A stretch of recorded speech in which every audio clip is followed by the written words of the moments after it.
हाँ जी स्टूडेंट्स, ਅੱਜ ਅਸੀਂ ਆਪਣੀ +2 ਕਲਾਸ ਦੇ ਸੈਕਸ਼ਨ ਏ ਦੇ 7ਵੇਂ ਐਸੇ ਇਨ ਸੈਲੀਬ੍ਰੇਸ਼ਨ ਆਫ ਬੀਇੰਗ ਅਲਾਈਵ ਜਿਸ ਨੂੰ ਕਿ ਡਾਕਟਰ ਕ੍ਰਿਸਚੀਅਨ ਬਰਨਰਡ ਨੇ ਲਿਖਿਆ ਹੋਇਆ ਹੈ, ਇਸ ਚੈਪਟਰ ਦੇ ਲੌਂਗ ਆਨਸਰ ਟਾਈਪ ਕੁਐਸਚਨਸ ਕਵਰ ਕਰਾਂਗੇ। ਸਟੂਡੈਂਟਸ, ਇਹ ਇਸ ਚੈਪਟਰ ਦੀ ਸੀਰੀਜ਼ ਦਾ ਸਾਡਾ ਤੀਸਰਾ ਵੀਡੀਓ ਹੋਏਗਾ।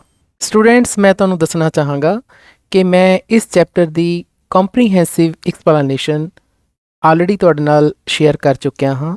ਜਿਵੇਂ ਕਿ ਤੁਸੀਂ ਸਕਰੀਨ ਦੇ ਉੱਪਰ ਦੇਖ ਪਾ ਰਹੇ ਹੋ, ਮੈਂ ਇਸ ਚੈਪਟਰ ਨੂੰ ਬਹੁਤ ਹੀ ਈਜ਼ੀ ਲੈਂਗੁਏਜ ਦੇ ਵਿੱਚ ਸਾਰਾ ਤੁਹਾਨੂੰ ਸਮਝਾਇਆ ਹੈ ਅਤੇ ਇਸ ਚੈਪਟਰ ਦੇ ਐਂਡ ਦੇ ਵਿੱਚ ਜੋ ਗਲੋਸਰੀ ਦੇ ਵਰਡਸ ਆਏ ਨੇ ਉਹ ਵੀ ਮੈਂ ਤੁਹਾਨੂੰ ਨਾਲ ਐਕਸਪਲੇਨ ਕੀਤੇ ਨੇ। ਉਮੀਦ ਹੈ ਕਿ ਤੁਸੀਂ ਇਹ ਵਾਲਾ ਵੀਡੀਓ ਜ਼ਰੂਰ ਦੇਖਿਆ ਹੋਵੇਗਾ, ਕਿਉਂਕਿ ਜੇਕਰ ਤੁਸੀਂ ਇਹ ਵਾਲਾ ਵੀਡੀਓ ਚੰਗੀ ਤਰ੍ਹਾਂ ਸਮਝਿਆ ਹੈ ਤਾਂ ਹੀ ਤੁਸੀਂ ਅੱਜ ਵਾਲੇ ਵੱਡੇ ਕੁਐਸਚਨ ਆਨਸਰਸ ਨੂੰ ਸਮਝ ਪਾਓਗੇ। ਜੇਕਰ ਤੁਹਾਡਾ ਇਹ ਵੀਡੀਓ ਮਿਸ ਹੋਇਆ ਹੈ ਤਾਂ ਮੈਂ ਤੁਹਾਨੂੰ ਸਕਰੀਨ ਦੇ ਟੌਪ ਰਾਈਟ ਕਾਰਨਰ ਤੇ ਇਸ ਵੀਡੀਓ ਦਾ ਲਿੰਕ ਪ੍ਰੋਵਾਈਡ ਕਰ ਰਿਹਾ ਹਾਂ, ਜਿਸ ਲਿੰਕ ਤੇ ਜਾ ਕੇ ਤੁਸੀਂ ਇਹ ਵੀਡੀਓ ਦੇਖ ਸਕਦੇ ਹੋ। ਸਟੂਡੈਂਟਸ, ਇਸੇ ਤਰ੍ਹਾਂ ਮੈਂ ਇਸ ਚੈਪਟਰ ਦੀ ਸੀਰੀਜ਼ ਦੇ ਦੂਸਰੇ ਵੀਡੀਓ ਦੇ ਵਿੱਚ ਮੈਂ ਇਸ ਚੈਪਟਰ ਦੇ short answer type questions discuss ਕੀਤੇ ਨੇ, ਜਿਵੇਂ ਕਿ ਤੁਸੀਂ ਸਕਰੀਨ ਦੇ ਉੱਪਰ ਦੇਖ ਪਾ ਰਹੇ ਹੋ। ਇਸ ਚੈਪਟਰ ਦੇ ਐਂਡ ਦੇ ਵਿੱਚ 8 ਸ਼ਾਰਟ ਆਨਸਰ ਟਾਈਪ ਕੁਐਸਚਨਸ ਦਿੱਤੇ ਹੋਏ ਨੇ। ਮੈਂ ਇਹਨਾਂ ਸ਼ਾਰਟ ਆਨਸਰ ਟਾਈਪ ਕੁਐਸਚਨਸ ਦੇ ਬਹੁਤ ਹੀ ਸਿੰਪਲ ਇੰਗਲਿਸ਼ ਦੇ ਵਿੱਚ ਆਨਸਰ ਬਣਾ ਕੇ ਤੁਹਾਨੂੰ ਸਮਝਾਏ ਹਨ। ਉਮੀਦ ਹੈ ਕਿ ਤੁਸੀਂ ਇਹ ਵਾਲਾ ਵੀਡੀਓ ਵੀ ਜ਼ਰੂਰ ਦੇਖਿਆ ਹੋਵੇਗਾ। ਜੇਕਰ ਤੁਹਾਡਾ ਇਹ ਵੀਡੀਓ ਮਿਸ ਹੋਇਆ ਹੈ ਤਾਂ ਮੈਂ ਤੁਹਾਨੂੰ ਸਕਰੀਨ ਦੇ ਟੌਪ ਰਾਈਟ ਕਾਰਨਰ ਦੇ ਉੱਪਰ ਇਸ ਦਾ ਲਿੰਕ ਪ੍ਰੋਵਾਈਡ ਕਰ ਰਿਹਾ ਹਾਂ, ਤਾਂ ਹੀ ਫਿਰ ਅੱਜ ਦੇ ਵੱਡੇ ਕੁਐਸਚਨ ਆਨਸਰਸ ਤੁਹਾਨੂੰ ਹੋਰ ਈਜ਼ੀ ਤਰੀਕੇ ਨਾਲ ਸਮਝ ਆ ਪਾਣਗੇ। ਸਟੂਡੈਂਟਸ, ਤੁਹਾਡੀ ਬੁੱਕ ਦੇ ਪੇਜ ਨੰਬਰ 83 ਦੇ ਉੱਤੇ ਸੈਕਿੰਡ ਐਕਸਰਸਾਈਜ਼ ਆਨਸਰ ਦਾ following questions in 50 to 60 words each, ਇਸ ਦੇ ਵਿੱਚ ਤੁਹਾਨੂੰ ਲੌਂਗ ਆਨਸਰ ਟਾਈਪ ਕੁਐਸਚਨ ਦਿੱਤੇ ਹੋਏ ਨੇ। ਟੋਟਲ ਇਹ ਬੱਚਿਓ 8 ਲੌਂਗ ਆਨਸਰ ਟਾਈਪ ਕੁਐਸਚਨ ਨੇ। ਜੇਕਰ ਦੇਖਿਆ ਜਾਵੇ ਇਹਦੇ ਵਿੱਚੋਂ ਸਭ ਤੋਂ ਜ਼ਿਆਦਾ ਜਿਹੜਾ ਇੰਪੋਰਟੈਂਟ ਕੁਐਸਚਨ ਬਣਦਾ ਹੈ ਉਹ 8ਵਾਂ ਕੁਐਸਚਨ ਬਣਦਾ ਹੈ ਕਿ write a note on the theme of the chapter in celebration of being alive. ਲੇਕਿਨ ਉੱਪਰਲੇ 7 ਕੁਐਸਚਨਸ ਵੀ ਬੱਚਿਓ ਇੰਪੋਰਟੈਂਟ ਨੇ। ਬੱਚਿਓ, ਇਹ ਜਿਹੜੇ 8 ਕੁਐਸਚਨਸ ਨੇ ਇਹਨਾਂ ਦੇ ਵਿੱਚੋਂ ਕੁਝ ਕੁਐਸਚਨ ਦੇ ਆਨਸਰਸ ਬਿਲਕੁਲ ਸਿਮਿਲਰ ਨੇ। ਜਿਵੇਂ ਮੈਂ ਤੁਹਾਨੂੰ ਦੱਸਦਾ ਹਾਂ, ਪਹਿਲਾ ਕੁਐਸਚਨ, 4th ਕੁਐਸਚਨ ਅਤੇ 7ਵਾਂ ਕੁਐਸਚਨ, ਇਹ ਤਿੰਨੇ ਕੁਐਸਚਨਸ ਦਾ ਆਨਸਰ ਆਲਮੋਸਟ ਸੇਮ ਹੈ। ਪਹਿਲੇ ਕੁਐਸਚਨ ਦੇ ਵਿੱਚ ਕੀ ਹੈ ਤਾਂ ਬੱਚਿਓ, ਫਸਟ ਕੁਐਸਚਨ ਦੇ ਵਿੱਚ ਸਾਨੂੰ ਇਹ ਦੱਸਿਆ ਗਿਆ ਹੈ ਕਿ ਡਾਕਟਰ ਬਰਨਰਡ ਨੇ 2 ਬਹਾਦਰ ਜਿਹੜੇ ਬੱਚੇ ਸੀ ਉਹਨਾਂ ਤੋਂ ਲਾਈਫ ਦਾ ਕੀ ਲੈਸਨ ਸਿੱਖਿਆ। ਇਸੇ ਤਰ੍ਹਾਂ 4th ਕੁਐਸਚਨ ਦੇਖੋ ਕਿ what was an eye opener of doctor Barnard at Cape Town's Red Cross children's hospital explain. ਤਾਂ ਬੱਚਿਓ, ਇਸ ਦੇ ਵਿੱਚ ਇਹੀ ਦੱਸਿਆ ਹੈ ਕਿ ਡਾਕਟਰ ਬਰਨਰਡ ਦੇ ਨਾਲ ਜੋ cape Town's Red cross children hospital ਦੇ ਵਿੱਚ ਜੋ ਘਟਨਾ ਹੋਈ ਸੀ ਤਾਂ ਉਹ ਘਟਨਾ ਡਾਕਟਰ ਬਰਨਰਡ ਦੇ ਲਈ ਆਈ ਓਪਨਰ ਕਿਵੇਂ ਬਣੀ। ਤਾਂ ਗੱਲ ਉਹੀ ਹੈ ਕਿ ਉਹਨਾਂ ਨੇ ਉਸ ਘਟਨਾ ਤੋਂ ਕੀ ਸਿੱਖਿਆ। ਇਸੇ ਤਰ੍ਹਾਂ ਬੱਚਿਓ, ਜੇਕਰ ਅਸੀਂ 7th ਕੁਐਸਚਨ ਦੇਖੀਏ ਕਿ how did doctor Barnard correct his notions about suffering, ਤਾਂ ਮਤਲਬ ਇਹ ਹੈ ਕਿ ਡਾਕਟਰ ਬਰਨਰਡ ਨੇ ਦੁੱਖਾਂ ਤਕਲੀਫਾਂ ਦੇ ਬਾਰੇ ਜੋ ਉਹਨਾਂ ਦੇ ਵਿਚਾਰ ਸੀ, ਨੋਸ਼ਨਸ ਦਾ ਮਤਲਬ ਹੁੰਦਾ ਬੱਚਿਓ ਵਿਚਾਰ, ਤਾਂ ਉਹਨਾਂ ਨੇ ਆਪਣੇ ਵਿਚਾਰ ਕਿਵੇਂ ਠੀਕ ਕੀਤੇ। ਬੱਚਿਓ, ਅਸੀਂ ਚੈਪਟਰ ਦੇ ਵਿੱਚ ਪੜ੍ਹਿਆ ਹੈ ਕਿ ਚੈਪਟਰ ਦੇ ਸ਼ੁਰੂਆਤ ਦੇ ਵਿੱਚ ਸਫਰਿੰਗਸ ਦੇ ਪ੍ਰਤੀ ਬੜੇ ਨੈਗੇਟਿਵ ਵਿਚਾਰ ਸੀਗੇ ਡਾਕਟਰ ਸਾਹਿਬ ਦੇ, ਲੇਕਿਨ ਜਦੋਂ ਗ੍ਰੈਂਡ ਪ੍ਰਿਕਸ ਵਾਲੀ ਘਟਨਾ ਹੁੰਦੀ ਹੈ ਤਾਂ ਉਹਨਾਂ ਦਾ ਸਫਰਿੰਗ ਪ੍ਰਤੀ ਜੋ ਨਜ਼ਰੀਆ ਹੈ ਲਾਈਫ ਦਾ ਬਿਲਕੁਲ ਹੀ ਬਦਲ ਜਾਂਦਾ ਹੈ। ਤਾਂ ਇਹ ਜਿਹੜੇ ਤਿੰਨੇ ਕੁਐਸਚਨ ਦੇ ਬੱਚਿਓ ਜਿਹੜੇ ਆਨਸਰਸ ਨੇ ਉਹ ਆਲਮੋਸਟ ਸੇਮ ਨੇ। ਤਾਂ ਮੈਂ ਇਹਨਾਂ ਤਿੰਨੇ ਕੁਐਸਚਨਸ ਦੇ ਆਨਸਰਸ ਜੋ ਮੈਂ ਆਪਣਾ ਇੱਕ ਕੰਪਰੀਹੈਂਸਿਵ ਆਨਸਰ ਤਿਆਰ ਕੀਤਾ ਹੈ ਉਸ ਦੇ ਵਿੱਚ ਮੈंने ਇਹ ਇਨਕਲੂਡ ਕੀਤੇ ਨੇ। ਇਸੇ ਤਰ੍ਹਾਂ ਜੇਕਰ ਬੱਚਿਓ ਅਸੀਂ ਦੂਸਰਾ ਤੇ ਤੀਸਰਾ ਕੁਐਸਚਨ ਦੇਖੀਏ ਤਾਂ ਇਸ ਦੇ ਵਿੱਚ ਡਾਕਟਰ ਕ੍ਰਿਸਚੀਅਨ ਬਰਨਰਡ ਦੀ ਆਪਣੀ ਪਰਸਨਲ ਲਾਈਫ ਦੇ ਵਿੱਚ ਜੋ ਦੁੱਖ ਤਕਲੀਫਾਂ ਆਈਆਂ ਸੀ ਉਹਨਾਂ ਦੇ ਬਾਰੇ ਜ਼ਿਕਰ ਹੈ। ਜਿਵੇਂ ਕਿ ਦੂਸਰਾ ਕੁਐਸਚਨ ਇਹ ਹੈ ਕਿ in the hospital doctor Barnard experience not only agony and fear but also anger, how. ਤਾਂ ਜਦੋਂ ਡਾਕਟਰ ਕ੍ਰਿਸਚੀਅਨ ਬਰਨਰਡ ਤੇ ਉਹਨਾਂ ਦੀ ਵਾਈਫ ਦੀ ਇੱਕ ਸੜਕ ਦੁਰਘਟਨਾ ਹੁੰਦੀ ਹੈ, ਉਸ ਘਟਨਾ ਦੇ ਵਿੱਚ ਇਹਨਾਂ ਦੋਨਾਂ ਦੇ ਕਾਫੀ ਫਿਜ਼ੀਕਲ ਇੰਜਰੀਜ਼ ਹੁੰਦੀਆਂ ਨੇ, ਤਾਂ ਉਸ ਸਮੇਂ ਡਾਕਟਰ ਬਰਨਰਡ ਬਹੁਤ ਹੀ ਜ਼ਿਆਦਾ ਦੁਖੀ ਹੋ ਜਾਂਦੇ ਨੇ ਤੇ ਉਹ ਨਾ ਸਿਰਫ ਐਗਨੀ ਦਾ ਮਤਲਬ ਹੁੰਦਾ ਬੱਚਿਓ ਪੀੜ, ਜਿਸ ਨੂੰ ਆਪਾਂ ਕਹਿੰਦੇ ਆ। ਇੱਕ ਤਾਂ ਬੱਚਿਓ ਦੁੱਖ ਹੁੰਦਾ ਹੈ, ਤਕਲੀਫ ਹੁੰਦੀ ਹੈ ਜੋ ਕਿ ਸਹੀ ਜਾ ਸਕਦੀ ਹੈ, ਲੇਕਿਨ ਜਿਹੜੀ ਐਗਨੀ ਹੈ ਇਸ ਨੂੰ ਸਹਿਣਾ ਬਹੁਤ ਔਖਾ ਹੁੰਦਾ ਹੈ। ਉਹਨਾਂ ਨੇ ਸਿਰਫ ਐਗਨੀ ਪੀੜ ਹੀ ਨਹੀਂ ਸਹੀ, ਸਗੋਂ ਡਰ ਵੀ ਸਹਾ ਅਤੇ ਉਹਨਾਂ ਨੂੰ ਗੁੱਸਾ ਵੀ ਆਇਆ। ਕਿਉਂ? ਤਾਂ ਇਸ ਕੁਐਸਚਨ ਦਾ ਆਨਸਰ ਵੀ ਬੱਚਿਓ ਮੈਂ ਆਪਣੇ ਕੰਪਰੀਹੈਂਸਿਵ ਆਨਸਰ ਦੇ ਵਿੱਚ ਇਨਕਲੂਡ ਕੀਤਾ ਹੈ। ਤੀਸਰਾ ਕੁਐਸਚਨ ਵੀ ਡਾਕਟਰ ਕ੍ਰਿਸਚੀਅਨ ਬਰਨਰਡ ਦੀ ਪਰਸਨਲ ਲਾਈਫ ਦੇ ਨਾਲ ਹੀ ਸੰਬੰਧਿਤ ਹੈ ਕਿ write in detail about doctor Barnard's brother suffering, ਤਾਂ ਉਹਨਾਂ ਦੇ ਵੱਡੇ ਬ੍ਰਦਰ ਨੂੰ ਜੋ ਦੁੱਖ ਤਕਲੀਫਾਂ ਦੇ ਨਾਲ ਜੂਝਣਾ ਪਿਆ, ਤਾਂ ਉਸ ਦੇ ਬਾਰੇ ਡਿਟੇਲ ਦੇ ਵਿੱਚ ਸਾਨੂੰ ਦੱਸਣਾ ਹੈ। ਤਾਂ ਇਹਦੇ ਆਨਸਰ ਵੀ ਮੈਨੇ ਬੱਚਿਓ ਇਨਕਲੂਡ ਕੀਤੇ ਨੇ। 5th ਐਂਡ 6th ਕੁਐਸਚਨਸ ਦੇਖੋ ਬੱਚਿਓ, ਇਸ ਦੇ ਵਿੱਚ ਜਿਹੜੇ ਦੋ ਬਹਾਦਰ ਬੱਚੇ ਨੇ ਗ੍ਰੈਂਡ ਪ੍ਰਿਕਸ ਵਾਲੇ, ਜਿਹਦੇ ਵਿੱਚੋਂ ਇੱਕ ਮਕੈਨਿਕ ਹੈ ਤੇ ਦੂਸਰਾ ਡਰਾਈਵਰ ਹੈ, ਉਹਨਾਂ ਬਾਰੇ ਹੈ ਕਿ how did the driver and the mechanic put up an entertaining show with an unattended trolley। Unattended trolley ਉਹੀ ਕਿ ਟਰੋਲੀ ਦੇ ਨਾਲ ਜਦੋਂ ਨਰਸ ਨਹੀਂ ਸੀ, ਟਰੋਲੀ ਨੂੰ ਕੋਈ ਅਟੈਂਡ ਨਹੀਂ ਸੀ ਕਰ ਰਿਹਾ, ਤਾਂ ਉਸ ਟਰੋਲੀ ਨੂੰ ਫਿਰ ਇਹਨਾਂ ਨੇ ਆਪਣੇ ਕਬਜ਼ੇ 'ਚ ਲੈ ਲਿਆ ਸੀ ਡਰਾਈਵਰ ਤੇ ਮਕੈਨਿਕ ਨੇ। ਤਾਂ ਉਹਨਾਂ ਨੇ ਕਿਸ ਤਰ੍ਹਾਂ ਇੱਕ ਇੰਟਰਟੇਨਿੰਗ ਸ਼ੋਅ, ਇੱਕ ਦਿਲਚਸਪ ਸ਼ੋਅ ਉੱਥੇ ਦਿਖਾਇਆ। 6ਵਾਂ ਕੁਐਸਚਨ ਹੈ ਕਿ ਵਾਟ ਮੇਡ ਦਾ ਮਕੈਨਿਕ ਲੂਜ਼ ਹਿਜ਼ ਆਈਜ਼। ਤਾਂ ਮਕੈਨਿਕ ਦੀਆਂ ਤੁਹਾਨੂੰ ਪਤਾ ਬੱਚਿਓ ਅੱਖਾਂ ਦੋਵੇਂ ਹੀ ਜਾ ਚੁੱਕੀਆਂ ਸੀ, ਤੇ ਕਿਵੇਂ ਗਈਆਂ ਇਸ ਦੇ ਬਾਰੇ ਕੁਐਸਚਨ ਹੈ। ਤਾਂ ਸਟੂਡੈਂਟਸ ਮੈਂ ਤੁਹਾਨੂੰ ਇਹ ਦੱਸਣਾ ਚਾਹਾਂਗਾ, theme of the chapter in celebration of being alive ਵਾਲਾ ਆਨਸਰ ਬਣਾਇਆ ਹੈ। ਉਸ ਦੇ ਵਿੱਚ ਮੈਨੇ ਉੱਪਰਲੇ ਸਾਰੇ 7 ਦੇ 7 ਜਿਹੜੇ ਕੁਐਸਚਨਸ ਦੇ ਆਨਸਰਸ ਨੇ ਉਹ ਇਨਕਲੂਡ ਕੀਤੇ ਨੇ। ਤਾਂ ਜੇਕਰ ਐਗਜ਼ਾਮ ਦੇ ਵਿੱਚ ਇਹਨਾਂ 8 ਕੁਐਸਚਨਸ ਦੇ ਵਿੱਚੋਂ ਕੋਈ ਵੀ ਕੁਐਸਚਨ ਆਉਂਦਾ ਹੈ ਤਾਂ ਤੁਸੀਂ ਮੇਰੇ ਵਾਲਾ ਆਨਸਰ ਲਿਖ ਕੇ ਆ ਸਕਦੇ ਹੋ, ਤੁਹਾਡੇ ਐਗਜ਼ਾਮ ਦੇ ਵਿੱਚ ਮਾਰਕਸ ਬਹੁਤ ਹੀ ਵਧੀਆ ਆਣਗੇ। ਸਟੂਡੈਂਟਸ, ਐਸੇ ਟਾਈਪ ਕੁਐਸਚਨਸ ਨੂੰ ਕਵਰ ਕਰਨ ਤੋਂ ਪਹਿਲਾਂ ਇਹ ਜ਼ਰੂਰੀ ਹੈ ਕਿ ਅਸੀਂ ਇਸ ਦੇ ਕੁਝ ਮੇਨ ਪੁਆਇੰਟਸ ਡਿਸਕਸ ਕਰ ਲਈਏ, ਜਿਸ ਦੇ ਨਾਲ ਅਸੀਂ ਆਪਣੇ ਜੋ ਲਾਈਨਸ ਹੈ ਉਹ ਡਿਵੈਲਪ ਕਰ ਸਕੀਏ। ਤਾਂ ਮੈਂ ਹਮੇਸ਼ਾ ਵੱਡੇ ਕੁਐਸਚਨ ਆਨਸਰਸ ਡਿਸਕਸ ਕਰਨ ਤੋਂ ਪਹਿਲਾਂ ਇਹਨਾਂ ਦਾ ਇੱਕ ਮਾਈਂਡ ਮੈਪ ਤੁਹਾਡੇ ਨਾਲ ਜ਼ਰੂਰ ਡਿਸਕਸ ਕਰਦਾ ਹਾਂ, ਤੇ ਉਸੇ ਤਰ੍ਹਾਂ ਅੱਜ ਪਹਿਲਾਂ ਅਸੀਂ ਇਸ ਦਾ ਮਾਈਂਡ ਮੈਪ ਡਿਸਕਸ ਕਰਾਂਗੇ। ਤਾਂ ਬੱਚਿਓ, ਸਾਡਾ ਜਿਹੜਾ ਚੈਪਟਰ ਹੈ ਉਹ ਹੈ ਇਨ ਸੈਲੀਬ੍ਰੇਸ਼ਨ ਆਫ ਬੀਇੰਗ ਅਲਾਈਵ, ਜਿਸ ਨੂੰ ਕਿ ਡਾਕਟਰ ਕ੍ਰਿਸਚੀਅਨ ਬਰਨਰਡ ਨੇ ਲਿਖਿਆ ਹੈ। ਇਸ ਨੂੰ ਅਸੀਂ ਸੈਂਟਰ 'ਚ ਪਾਇਆ ਹੈ। ਤਾਂ ਸਭ ਤੋਂ ਪਹਿਲਾ ਪੁਆਇੰਟ ਅਸੀਂ ਜੇ ਦੇਖੀਏ ਤਾਂ ਇਹ ਹੈ ਕਿ the writer was a surgeon. ਤਾਂ ਰਾਈਟਰ ਇੱਕ ਸਰਜਨ ਸੀਗੇ, ਬਹੁਤ ਵਧੀਆ ਡਾਕਟਰ ਹੋਏ ਨੇ ਜੀ, ਬਹੁਤ ਮਹਾਨ ਡਾਕਟਰ ਹੋਏ ਨੇ। ਦੁਨੀਆ ਦਾ ਪਹਿਲਾ ਸਕਸੈਸਫੁਲ ਹਾਰਟ ਟ੍ਰਾਂਸਪਲਾਂਟ ਇਹਨਾਂ ਨੇ ਹੀ ਕੀਤਾ। ਮੈਂ ਇਸ ਘਟਨਾ ਦੇ ਬਾਰੇ ਚੈਪਟਰ ਦੇ ਵਿੱਚ ਬਹੁਤ ਹੀ ਵਿਸਥਾਰ ਨਾਲ ਜ਼ਿਕਰ ਕੀਤਾ ਹੈ। ਦੂਸਰਾ ਪੁਆਇੰਟ ਅਸੀਂ ਇਹ ਬਣਾਵਾਂਗੇ ਕਿ we come to know about his family. Chapter ਦੇ ਸ਼ੁਰੂ ਦੇ ਵਿੱਚ ਹੀ ਸਾਨੂੰ ਡਾਕਟਰ ਸਾਹਿਬ ਦੀ ਫੈਮਿਲੀ ਬਾਰੇ ਪਤਾ ਚੱਲਦਾ ਹੈ। ਸਭ ਤੋਂ ਪਹਿਲਾਂ ਸਾਨੂੰ ਪਤਾ ਲੱਗਦਾ ਹੈ ਇੱਕ ਐਕਸੀਡੈਂਟ ਬਾਰੇ, ਜਿਸ ਦੇ ਵਿੱਚ ਇਹ ਤੇ ਇਹਨਾਂ ਦੀ ਪਤਨੀ ਦੇ ਕਾਫੀ ਸੱਟਾਂ ਵੱਜਦੀਆਂ ਨੇ। ਫਿਰ ਸਾਨੂੰ ਇਹਨਾਂ ਦੇ ਪਿਤਾ ਜੀ ਬਾਰੇ ਕਾਫੀ ਜਾਣਕਾਰੀ ਮਿਲਦੀ ਹੈ, ਜੋ ਕਿ ਲਾਈਫ ਪ੍ਰਤੀ ਬਹੁਤ ਹੀ ਵਧੀਆ ਅਤੇ ਪੋਜ਼ਿਟਿਵ ਐਟੀਟਿਊਡ ਰੱਖਦੇ ਸੀ। ਸਾਨੂੰ ਚੈਪਟਰ ਦੇ ਵਿੱਚ ਇਹਨਾਂ ਦੇ ਵੱਡੇ ਬ੍ਰਦਰ ਦੀ ਡੈਥ ਬਾਰੇ ਵੀ ਪਤਾ ਚੱਲਦਾ ਹੈ ਕਿ ਉਹ ਐਬਨੋਰਮਲ ਹਾਰਟ ਨਾਲ ਪੈਦਾ ਹੋਏ ਸੀ, ਅਤੇ ਕਿਉਂਕਿ ਉਸ ਸਮੇਂ ਸਫਿਸਟੀਕੇਟਿਡ ਹਾਰਟ ਸਰਜਰੀ ਨਹੀਂ ਸੀ, ਇਸ ਕਰਕੇ ਉਹ ਬਚ ਨਹੀਂ ਪਾਏ। ਚੈਪਟਰ ਦੇ ਅਗਲੇ ਹਿੱਸੇ ਦੇ ਵਿੱਚ ਸਾਨੂੰ ਇੱਕ ਅਜਿਹੀ ਘਟਨਾ ਦਾ ਪਤਾ ਚੱਲਦਾ ਹੈ ਜਿਸ ਦੇ ਨਾਲ ਡਾਕਟਰ ਕ੍ਰਿਸਚੀਅਨ ਬਰਨਰਡ ਦਾ ਜੀਵਨ ਪ੍ਰਤੀ ਨਜ਼ਰੀਆ ਹੀ ਬਦਲ ਜਾਂਦਾ ਹੈ। ਤਾਂ ਉਹ ਕਿਹੜੀ ਘਟਨਾ ਸੀ ਜੀ? ਉਹ ਸੀ Grand Prix of Cape Town's Red Cross children's hospital. ਤਾਂ ਇਹ ਘਟਨਾ ਸਾਊਥ ਅਫਰੀਕਾ ਦੇ ਇੱਕ ਹਸਪੀਟਲ ਦੇ ਵਿੱਚ ਹੋਈ। ਤਾਂ ਉਹਨਾਂ ਨੇ ਇਸ ਘਟਨਾ ਨੂੰ ਗ੍ਰੈਂਡ ਪ੍ਰਿਕਸ ਦਾ ਨਾਮ ਦਿੱਤਾ, ਕਿਉਂਕਿ ਇਹ ਕੇਪ ਟਾਊਨ ਇੱਕ ਸ਼ਹਿਰ ਦਾ ਨਾਮ ਹੈ ਜੀ ਬੱਚਿਓ, ਸਾਊਥ ਅਫਰੀਕਾ ਦੇ ਵਿੱਚ ਹੈ। ਤਾਂ ਕੇਪ ਟਾਊਨ ਦੇ ਰੈੱਡ ਕ੍ਰਾਸ ਚਿਲਡਰਨ ਹਸਪੀਟਲ ਦੇ ਵਿੱਚ ਇਹ ਘਟਨਾ ਹੋਈ ਸੀ। ਇਸ ਘਟਨਾ ਦੇ ਬੱਚਿਓ 2 ਪਾਤਰ ਸੀ।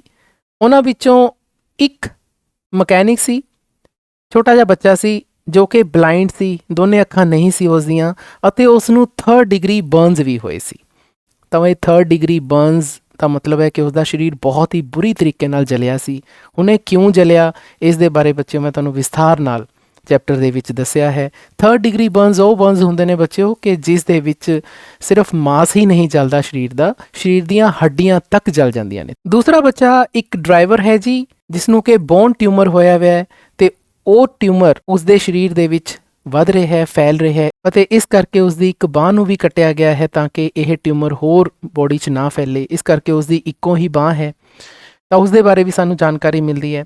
ਅਤੇ ਜਦੋਂ ਇਹ ਘਟਨਾ ਬੱਚਿਓ ਹੁੰਦੀ ਹੈ, ਫਿਰ ਡਾਕਟਰ ਕ੍ਰਿਸਚੀਅਨ ਬਰਨਰਡ ਨੂੰ ਇਹ ਪਤਾ ਲੱਗਦਾ ਹੈ ਕਿ the business of living is the celebration of being alive. ਇਹ ਸਾਡੇ ਚੈਪਟਰ ਦਾ ਨਾਮ ਵੀ ਹੈ ਕਿ ਜ਼ਿੰਦਗੀ ਦਾ ਮਕਸਦ ਇਹ ਹੈ, ਕਿ ਜ਼ਿੰਦਗੀ ਦਾ ਮੰਤਵ ਇਹ ਹੈ ਕਿ ਅਸੀਂ ਜ਼ਿੰਦਗੀ ਨੂੰ ਇੰਜੋਏ ਕਰੀਏ। ਸਾਨੂੰ ਪਰਮਾਤਮਾ ਨੇ ਜ਼ਿੰਦਗੀ ਦਿੱਤੀ ਹੈ, ਅਸੀਂ ਇਸ ਦਾ ਆਨੰਦ ਮਾਣੀਏ, ਨਾ ਕਿ ਅਸੀਂ ਜ਼ਿੰਦਗੀ ਦੇ ਵਿੱਚ ਜੋ ਲਗਜ਼ਰੀ ਆਈਟਮਸ ਨੇ ਉਹਨਾਂ ਦੇ ਪਿੱਛੇ ਭੱਜੀਏ, ਉਹਨਾਂ ਨੂੰ ਅਸੀਂ ਆਨੰਦ ਦਾ ਜ਼ਰੀਆ ਬਣਾਈਏ। ਨਹੀਂ, ਜ਼ਿੰਦਗੀ ਆਪਣੇ ਆਪ ਦੇ ਵਿੱਚ ਇੱਕ ਇੰਜੋਇਮੈਂਟ ਹੈ, ਤੇ ਇਹੀ ਸੁਨੇਹਾ ਡਾਕਟਰ ਕ੍ਰਿਸਚੀਅਨ ਬਰਨਰਡ ਨੇ ਸਾਨੂੰ ਇਸ ਚੈਪਟਰ ਦੇ ਵਿੱਚ ਦੱਸਿਆ ਹੈ। ਤਾਂ ਇਸ ਤਰ੍ਹਾਂ ਬੱਚਿਓ ਸਾਡੇ ਕੋਲੇ ਬਹੁਤ ਅੱਛੇ ਪੁਆਇੰਟਸ ਮਿਲ ਗਏ ਹਨ। ਹੁਣ ਅਸੀਂ ਇਹਨਾਂ ਪੁਆਇੰਟਸ ਦੇ ਨਾਲ ਅਸੀਂ ਆਪਣਾ ਵੱਡਾ ਐਸੇ ਟਾਈਪ, ਲੌਂਗ ਆਨਸਰ ਟਾਈਪ ਕੁਐਸਚਨ ਡਿਵੈਲਪ ਕਰਾਂਗੇ। ਸਟੂਡੈਂਟਸ, ਮੈਂ +1 ਅਤੇ +2 ਕਲਾਸਿਸ ਦੇ ਜਨਰਲ ਇੰਗਲਿਸ਼ ਅਤੇ ਇਲੈਕਟਿਵ ਇੰਗਲਿਸ਼ ਦੇ ਬਹੁਤ ਸਾਰੇ ਵੀਡੀਓਜ਼ ਬਣਾਏ ਹੋਏ ਹਨ।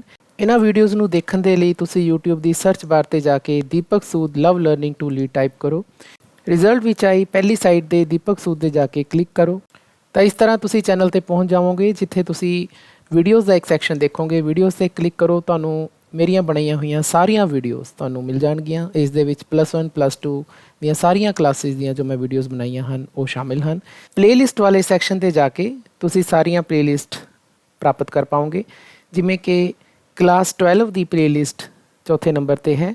ਇਸ 'ਤੇ ਤੁਸੀਂ ਜਾ ਕੇ ਜਦੋਂ ਵਿਊ ਫੁੱਲ ਪਲੇਲਿਸਟ ਕਰੋਗੇ ਤਾਂ ਤੁਹਾਨੂੰ ਕਲਾਸ 12 ਦੀਆਂ ਸਾਰੀਆਂ ਵੀਡੀਓਜ਼ ਮਿਲ ਜਾਣਗੀਆਂ। ਇਸੇ ਤਰ੍ਹਾਂ ਤੁਸੀਂ ਬਾਕੀ ਕਲਾਸ 11 ਉਹਨਾਂ ਦੀ ਪਲੇਲਿਸਟ 'ਤੇ ਜਾ ਕੇ ਸਾਰੀਆਂ ਵੀਡੀਓਜ਼ ਪ੍ਰਾਪਤ ਕਰ ਸਕਦੇ ਹੋ।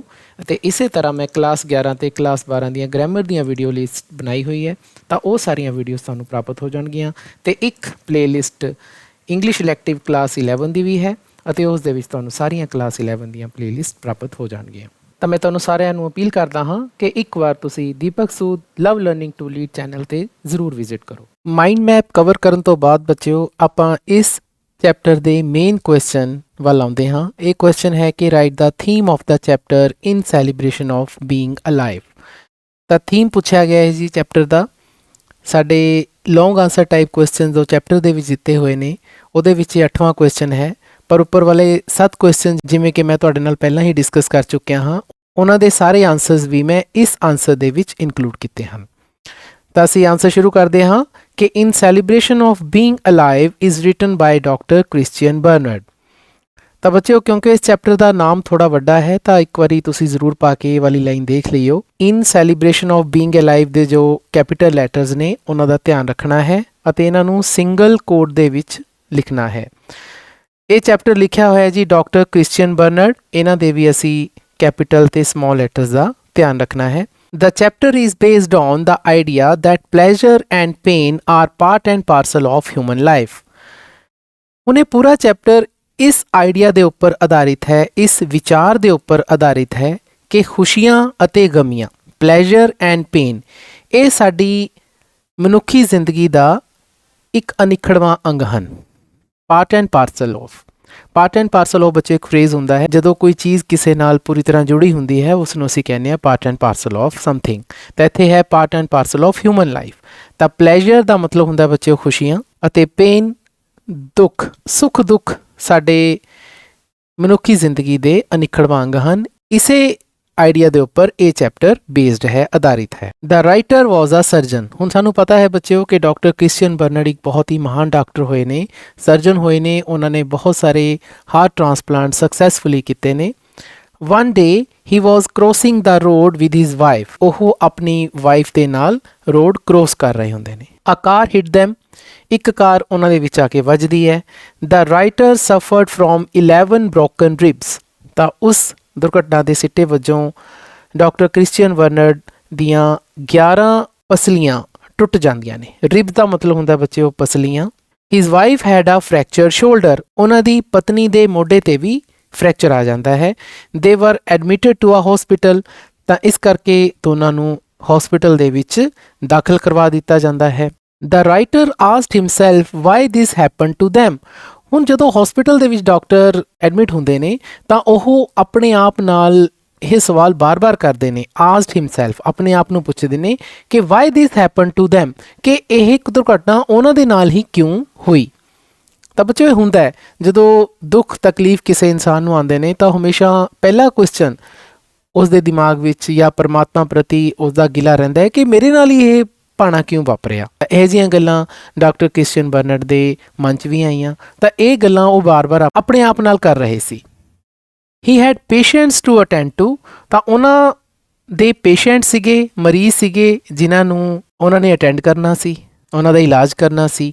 His wife had to look after their baby. ਉਹਨਾਂ ਦੀ ਆਪਣੀ ਇੱਕ ਬੇਬੀ ਸੀ, ਇਸ ਕਰਕੇ ਉਹਨਾਂ ਦੀ ਪਤਨੀ ਨੇ ਉਸ ਬੇਬੀ ਦੀ ਦੇਖਭਾਲ ਵੀ ਕਰਨੀ ਸੀ। Had to look after their baby. So the writer felt agony, fear and anger. ਇਸ ਕਰਕੇ ਲੇਖਕ ਨੂੰ ਮਹਿਸੂਸ ਹੋਈ ਪੀੜਾ, ਡਰ ਅਤੇ ਗੁੱਸਾ। ਨਾਓ ਐਗਨੀ ਦਾ ਮਤਲਬ ਹੁੰਦਾ ਬੱਚਿਓ ਪੀੜ। ਦੇਖੋ ਇੱਕ ਤਾਂ ਹੁੰਦੀ ਹੈ ਪੇਨ। ਪੇਨ ਨੂੰ ਅਸੀਂ ਕਹਿ ਸਕਦੇ ਹਾਂ ਬੱਚਿਓ ਦੁੱਖ। ਦੇਖੋ ਪੇਨ ਬਰਦਾਸ਼ਤ ਹੋ ਜਾਂਦੀ ਹੈ, ਲੇਕਿਨ ਜਿਹੜੀ ਐਗਨੀ ਹੈ ਨਾ ਇਹ ਬਰਦਾਸ਼ਤ ਤੋਂ ਬਾਹਰ ਹੁੰਦੀ ਹੈ। ਤਾਂ ਇਹ ਐਕਸਟ੍ਰੀਮ ਕੰਡੀਸ਼ਨ ਹੈ ਦੁੱਖ ਦੀ।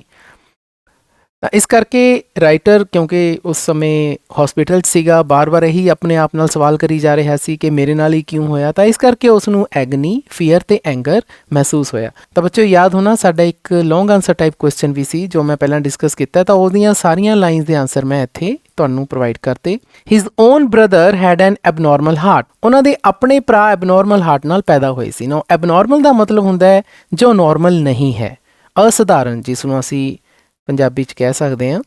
ਨੋਰਮਲ ਸਧਾਰਨ ਹੁੰਦਾ ਜੀ, ਐਬਨੋਰਮਲ ਅਸਧਾਰਨ। ਤਾਂ ਉਹਨਾਂ ਦਾ ਹਾਰਟ ਨੋਰਮਲ ਨਹੀਂ ਸੀ ਇਹਨਾਂ ਦੇ ਵੱਡੇ ਭਰਾ ਦਾ। He could not survive because sophisticated heart surgery was not available at that time, ਤਾਂ ਉਹਨਾਂ ਦਾ ਬਚਾਅ ਨਹੀਂ ਹੋ ਸਕਿਆ। ਸਰਵਾਈਵ ਦਾ ਮਤਲਬ ਹੁੰਦਾ ਜੀ ਬਚਣਾ, ਉਹ ਨਹੀਂ ਬਚ ਸਕੇ ਕਿਉਂਕਿ sophisticated heart surgery at that time ਉਸ ਸਮੇਂ ਉਪਲਬਧ ਨਹੀਂ ਸੀ। ਅਵੇਲੇਬਲ ਦਾ ਮਤਲਬ ਹੁੰਦਾ ਬੱਚਿਓ ਉਪਲਬਧ, ਅਤੇ ਸਫਿਸਟੀਕੇਟਿਡ ਦਾ ਮਤਲਬ ਹੁੰਦਾ ਮਾਡਰਨ, ਆਧੁਨਿਕ। ਉਸ ਸਮੇਂ ਆਧੁਨਿਕ ਹਾਰਟ ਸਰਜਰੀ ਉਪਲਬਧ ਨਹੀਂ ਸੀ, ਇਸ ਕਰਕੇ ਉਹਨਾਂ ਦਾ ਬਚਾਅ ਨਾ ਹੋ ਪਾਇਆ। ਤਾਂ ਬੱਚਿਓ ਤੁਹਾਨੂੰ ਯਾਦ ਹੋਣਾ ਸਾਡਾ ਇੱਕ ਲੌਂਗ ਆਨਸਰ ਟਾਈਪ ਕੁਐਸਚਨ ਆਇਆ ਸੀ ਜਿਸ ਦੇ ਵਿੱਚ ਉਹਨਾਂ ਦੇ ਬ੍ਰਦਰ ਦੇ ਬਾਰੇ ਕੁਝ ਗੱਲਾਂ ਪੁੱਛੀਆਂ ਗਈਆਂ ਸੀ, ਤਾਂ ਅਸੀਂ ਇਹ ਵਾਲੀਆਂ ਲਾਈਨਾਂ ਉੱਥੇ ਲਿਖ ਸਕਦੇ ਹਾਂ। ਤਾਂ ਹੈਡ ਵਿਟਨੈਸ ਦਾ ਮਤਲਬ ਹੈ ਕਿ ਉਹਨਾਂ ਦੀ ਜ਼ਿੰਦਗੀ ਦੇ ਵਿੱਚ ਘਟਨਾ ਘਟੀ ਸੀ ਜਿਸ ਨੂੰ ਕਿ ਉਹਨਾਂ ਨੇ ਗ੍ਰੈਂਡ ਪ੍ਰਿਕਸ ਦਾ ਨਾਮ ਦਿੱਤਾ ਹੈ। ਉਹ ਕੀ ਸੀ ਕਿ one day the nurse head left the breakfast trolley for some time, ਉਸ ਹਸਪੀਟਲ ਦੇ ਵਿੱਚ ਜੋ ਨਰਸ ਸੀ ਜੋ ਕਿ ਰੋਜ਼ ਬ੍ਰੇਕਫਾਸਟ ਟਰੋਲੀ ਲੈ ਕੇ ਆਉਂਦੀ ਸੀ, ਤਾਂ ਉਸ ਨੂੰ ਛੱਡ ਕੇ ਕਿਤੇ ਚਲੀ ਗਈ। Had left the breakfast trolley for some time, ਕੁਝ ਸਮੇਂ ਲਈ। Two boys, a driver and a mechanic got hold of this trolley, ਤਾਂ ਦੋ ਲੜਕੇ ਉਸ ਹਸਪੀਟਲ ਦੇ ਵਿੱਚ ਐਡਮਿਟਡ ਸੀਗੇ ਜੀ। ਉਹਨਾਂ 'ਚੋਂ ਇੱਕ ਡਰਾਈਵਰ ਸੀ ਤੇ ਇੱਕ ਮਕੈਨਿਕ। ਉਹਨਾਂ ਨੇ ਇਸ ਟਰੋਲੀ 'ਤੇ ਕਬਜ਼ਾ ਕਰ ਲਿਆ। Got hold of, now get hold of ਦਾ ਮਤਲਬ ਹੁੰਦਾ ਬੱਚਿਓ ਕਬਜ਼ਾ ਕਰਨਾ। ਇਹ ਇੱਕ ਫਰੇਜ਼ ਹੈ, ਇਸ ਦਾ ਮਤਲਬ ਹੁੰਦਾ ਹੈ ਜੀ ਕਬਜ਼ਾ ਕਰਨਾ। ਤਾਂ ਉਹਨਾਂ ਨੇ ਟਰੋਲੀ ਦੇ ਉੱਪਰ ਕਬਜ਼ਾ ਕਰ ਲਿਆ। ਦ ਮਕੈਨਿਕ ਵਾਜ਼ ਬਲਾਈਂਡ, ਹੁਣ ਉਹਨਾਂ ਦੇ ਵਿੱਚੋਂ ਜਿਹੜਾ ਮਕੈਨਿਕ ਸੀ ਜੋ ਕਿ ਟਰੋਲੀ ਨੂੰ ਧੱਕਾ ਦੇ ਰਿਹਾ ਸੀ ਉਹ ਬਲਾਈਂਡ ਸੀ, ਅੰਨਾ ਸੀ। ਹੀ ਪੁਸ਼ ਦਾ ਟਰੋਲੀ, ਉਸਨੇ ਟਰੋਲੀ ਨੂੰ ਪੁਸ਼ ਕੀਤਾ, ਧੱਕਾ ਦਿੱਤਾ। ਦਾ ਡਰਾਈਵਰ ਹੈਡ ਓਨਲੀ ਵਨ ਆਰਮ, ਜੋ ਟਰੋਲੀ ਦਾ ਡਰਾਈਵਰ ਸੀ ਜੋ ਕਿ ਟਰੋਲੀ ਨੂੰ ਡਰਾਈਵ ਕਰ ਰਿਹਾ ਸੀ ਉਸਦੀ ਕੇਵਲ ਇੱਕ ਬਾਂਹ ਸੀ। ਹੀ ਡਾਇਰੈਕਟਿਡ ਦਾ ਟਰੋਲੀ ਵਿਦ ਹਿਜ਼ ਫੁੱਟ, ਤਾਂ ਉਸਨੇ ਆਪਣੇ ਪੈਰ ਦੀ ਮਦਦ ਦੇ ਨਾਲ ਉਸ ਟਰੋਲੀ ਨੂੰ ਡਾਇਰੈਕਟ ਕੀਤਾ, ਉਸ ਟਰੋਲੀ ਨੂੰ ਦਿਸ਼ਾ ਦਿੱਤੀ। ਤਾਂ ਬੱਚਿਓ ਇਹ ਸਾਰੀ ਘਟਨਾ ਅਸੀਂ ਪੂਰੇ ਚੈਪਟਰ ਦੇ ਵਿੱਚ ਪੜ੍ਹੀ ਹੈ। ਮੈਂ ਤੁਹਾਨੂੰ ਡਿਟੇਲ ਦੇ ਵਿੱਚ ਦੱਸਿਆ ਸੀ ਕਿ ਇਹ ਬੱਚਿਆਂ ਦੇ ਨਾਲ ਕੀ ਭਾਣਾ ਵਾਪਰਿਆ, ਮਕੈਨਿਕ ਅੰਨਾ ਕਿਉਂ ਹੋਇਆ। ਤਾਂ ਜਦੋਂ ਇਹਨਾਂ ਨੇ ਟਰੋਲੀ ਭਜਾਈ ਜੀ ਤਾਂ ਪੂਰਾ ਉੱਥੇ ਤਮਾਸ਼ਾ ਬੰਨਿਆ ਇਹਨਾਂ ਨੇ।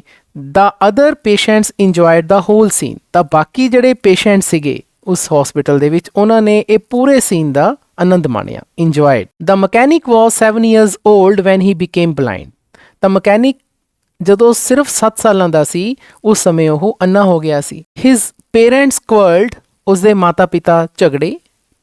ਕੁਅਰਲ ਦਾ ਮਤਲਬ ਹੁੰਦਾ ਜੀ ਝਗੜਾ ਕਰਨਾ, ਝਗੜਨਾ। His mother threw a lantern at his father, ਤਾਂ ਜਦੋਂ ਲੜਾਈ ਹੋ ਰਹੀ ਸੀ ਤਾਂ ਇਸ ਦੀ ਮਾਤਾ ਨੇ ਗੁੱਸੇ 'ਚ ਆ ਕੇ ਇੱਕ ਲਾਲਟੇਨ, ਲੈਂਟਰਨ ਦਾ ਮਤਲਬ ਹੁੰਦਾ ਜੀ ਲਾਲਟੇਨ, ਤਾਂ ਇੱਕ ਲਾਲਟੇਨ ਇਹਦੇ ਪਿਤਾ ਵੱਲ ਸੁੱਟਿਆ। But it hit the boy, ਪਰੰਤੂ ਇਹ ਲਾਲਟੇਨ ਫਾਦਰ ਨੂੰ ਤਾਂ ਵੱਜਿਆ ਨਹੀਂ, ਇਹ ਇਸ ਲੜਕੇ ਤੇ ਆ ਕੇ ਲੱਗਿਆ। ਦਾ ਲੈਂਟਰਨ ਬ੍ਰੋਕ ਓਵਰ ਹਿਜ਼ ਹੈਡ, ਹੁਣ ਇਹ ਲਾਲਟੇਨ ਇਸ ਦੇ ਸਿਰ ਦੇ ਉੱਪਰ ਟੁੱਟ ਗਿਆ, ਸਿਰ ਦੇ ਉੱਪਰ ਆ ਕੇ ਵੱਜਿਆ, ਲਾਲਟੇਨ ਇਸ ਦੇ ਸਿਰ ਦੇ ਉੱਪਰ ਆ ਕੇ ਵੱਜ ਕੇ ਟੁੱਟ ਗਿਆ।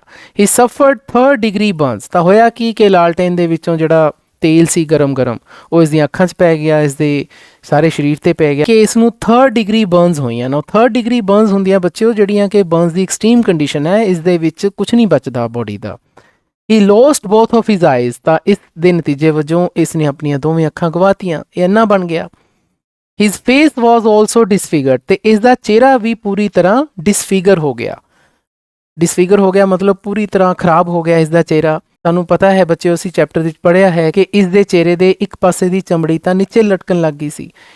ਇਸ ਦੇ ਚਿਹਰੇ ਦਾ ਇੰਨਾ ਬੁਰਾ ਹਾਲ ਹੋ ਗਿਆ ਸੀ ਕਿ ਸਿੱਧਾ ਦੇਖ ਕੇ ਬੋਲ ਨਹੀਂ ਸੀ ਸਕਦਾ। ਇਸ ਨੂੰ ਜੇ ਬੋਲਣਾ ਹੁੰਦਾ ਸੀ ਤਾਂ ਆਪਣੇ ਚਿਹਰੇ ਨੂੰ ਉੱਪਰ ਚੱਕਣਾ ਪੈਂਦਾ ਸੀ, ਤਾਂ ਇੰਨਾ ਜ਼ਿਆਦਾ ਮਾੜਾ ਹਾਲ ਸੀ ਕਿ ਇਹ ਵਾਕਿੰਗ ਹੌਰਰ ਬਣ ਗਿਆ ਸੀ। ਅਸੀਂ ਇਹ ਚੈਪਟਰ ਦੇ ਵਿੱਚ ਇਹ ਫਰੇਜ਼ ਪੜ੍ਹਿਆ। ਤਾਂ ਬੱਚਿਓ ਤੁਹਾਨੂੰ ਯਾਦ ਹੋਣਾ ਕਿ ਸਾਡੇ ਚੈਪਟਰ ਦੇ ਵਿੱਚ ਜੋ ਲੌਂਗ ਆਨਸਰ ਟਾਈਪ ਕੁਐਸਚਨਸ ਆਏ ਨੇ ਤਾਂ ਉਹਨਾਂ ਦੇ ਵਿੱਚੋਂ 2 ਕੁਐਸਚਨਸ ਇਹ ਸੀਗੇ ਕਿ ਗ੍ਰੈਂਡ ਪ੍ਰਿਕਸ ਵਾਲੀ ਘਟਨਾ ਦੇ ਬਾਰੇ ਸਾਨੇ ਦੱਸਣਾ ਸੀ, ਅਤੇ ਦੂਸਰਾ ਕੁਐਸਚਨ ਇਹ ਸੀ ਕਿ ਸਾਨੇ ਮਕੈਨਿਕ ਬਾਰੇ ਕੁਝ ਦੱਸਣਾ ਸੀ ਕਿ ਉਸਨੇ ਆਪਣੀ ਅੱਖਾਂ ਕਿਉਂ ਗਵਾਈਆਂ। ਤਾਂ ਇਹ ਸਾਰੇ ਲਾਈਨਸ ਜੋ ਮੈਂ ਤੁਹਾਨੂੰ ਹੁਣ ਪੜ੍ਹਾਈਆਂ ਨੇ ਤਾਂ ਇਹੀ ਲਾਈਨਸ ਉਹਨਾਂ ਦੋਨੇ ਕੁਐਸਚਨਸ ਦਾ ਆਨਸਰ ਨੇ। ਤਾਂ ਸਾਡੇ ਬੱਚਿਓ 3 ਕੁਐਸਚਨਸ ਜੋ ਮੈਂ ਤੁਹਾਨੂੰ ਦੱਸੇ ਸੀ ਕਿ ਤਿੰਨੇ ਕਾਮਨ ਕੁਐਸਚਨਸ ਦਾ ਇੱਕੋ ਹੀ ਆਨਸਰ ਹੈ ਕਿ ਡਾਕਟਰ ਕ੍ਰਿਸਚੀਅਨ ਬਰਨਰ ਨੇ ਆਪਣੀ ਜ਼ਿੰਦਗੀ ਦੇ ਵਿੱਚ ਕੀ ਸਿੱਖਿਆ ਇਸ ਗ੍ਰੈਂਡ ਪ੍ਰਿਕਸ ਘਟਨਾ ਤੋਂ, ਉਹਨਾਂ ਦੇ ਵਿਚਾਰ ਕਿਵੇਂ ਚੇਂਜ ਹੋਏ। ਤਾਂ ਉਸ ਦੇ ਆਨਸਰਸ ਹੁਣ ਸਾਨੂੰ ਅਗਲੀਆਂ ਲਾਈਨਾਂ ਦੇ ਵਿੱਚ ਮਿਲਣਗੇ। ਬਟ ਬੋਥ ਦਾ ਬॉयਜ਼ ਵਰ enjoying their life in ਸਪਾਈਟ of there suffering. ਪਰੰਤੂ ਦੋਵੇਂ ਬੱਚੇ ਇੰਜੋਏ ਕਰ ਰਹੇ ਸੀ, ਆਨੰਦ ਮਾਣ ਰਹੇ ਸੀ ਆਪਣੀ ਜ਼ਿੰਦਗੀ ਦਾ, ਹਾਲਾਂਕਿ ਉਹ ਪੂਰੀ ਤਰ੍ਹਾਂ ਮੁਸੀਬਤਾਂ ਨਾਲ ਘਿਰੇ ਹੋਏ ਸੀ। ਸਫਰਿੰਗ ਦਾ ਮਤਲਬ ਮੁਸੀਬਤਾਂ, ਦੁੱਖ, ਤਕਲੀਫਾਂ।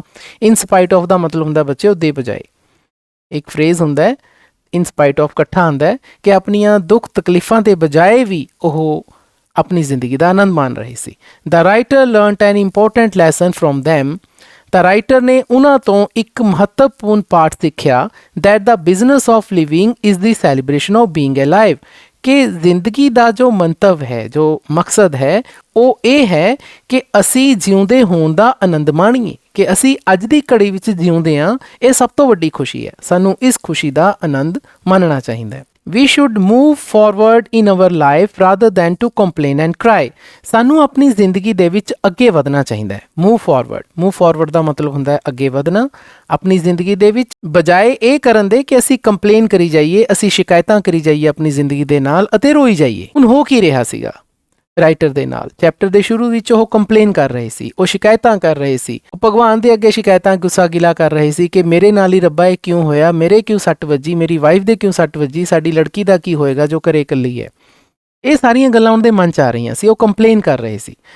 ਲੇਕਿਨ ਜਦੋਂ ਗ੍ਰੈਂਡ ਪ੍ਰਿਕਸ ਵਾਲੀ ਘਟਨਾ ਹੋਈ ਤਾਂ ਉਹਨਾਂ ਨੂੰ ਇਹ ਸੋਝੀ ਹੋਈ ਕਿ ਨਹੀਂ, ਮੈਂ ਜਿਉਂਦਾ, ਇਹ ਸਭ ਤੋਂ ਵੱਡੀ ਖੁਸ਼ੀ ਹੈ। ਦੁੱਖ ਦਰਦ ਤਾਂ ਸਾਡੀ ਜ਼ਿੰਦਗੀ ਦਾ ਹਿੱਸਾ ਨੇ, ਸਾਨੂੰ ਇਹਨਾਂ ਨੂੰ ਪੋਜ਼ੀਟਿਵਲੀ ਲੈਣਾ ਚਾਹੀਦਾ ਹੈ। ਫਿਰ ਉਹਨਾਂ ਨੂੰ ਆਪਣੇ ਫਾਦਰ ਸਾਹਿਬ ਦੀ ਵੀ ਯਾਦ ਆਉਂਦੀ ਹੈ ਜੋ ਇਹ ਕਹਿੰਦੇ ਸੀਗੇ ਕਿ ਦੁੱਖ ਤਕਲੀਫ ਤਾਂ ਸਾਨੂੰ ਨੇਕ ਇਨਸਾਨ ਬਣਾਉਂਦੇ ਨੇ।